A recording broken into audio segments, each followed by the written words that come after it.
Naye naibu rais William Ruto amewatahadharisha Wakenya dhidi ya kuhadaiwa na ahadi ambazo amedai ni za uongo na wanasiasa wanaotafuta uongozi. Akizungumza katika mikutano ya hadhara katika eneo la Kibwezi, kaunti ya Makueni, Ruto amesema kuwa baadhi ya viongozi wamekuwa wakitoa ahadi ambazo haziwezi kutimizwa.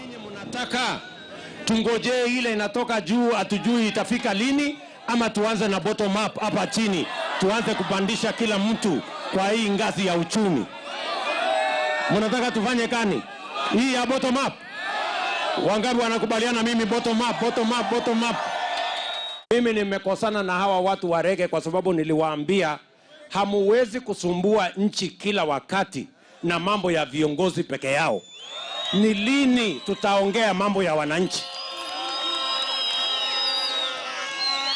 Ama ni aje? Kwani hii Kenya ni ya viongozi peke yao? Sasa inawezekanaje mwaka nenda mwaka rudi, ikifika uchaguzi tunataka kubadilisha katiba, tuongeze vyeo ya huyu, tuongeze prime minister, tuongeze wabunge, sijui tuongeze nani? Mimi nimewaambia mambo ya kubadilisha katiba na kuongeza vyeo na mamlaka itangoja. Hatutafuti nani ana kabila yangu, nani ndugu yangu. Tunatafuta kiongozi ambaye atadeal na issues of ordinary Kenyans. That is what we want. That is what we want. This is the time. Wacha kungojea mpaka wakati ile ng'ombe sasa inakuliwa mkia.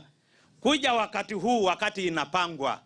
Na mimi nasema mkishikana na rafiki yangu James hapa Kibwezi na wengine ambao wanaunga mkono naibu wa rais, basi tutaendamana pamoja.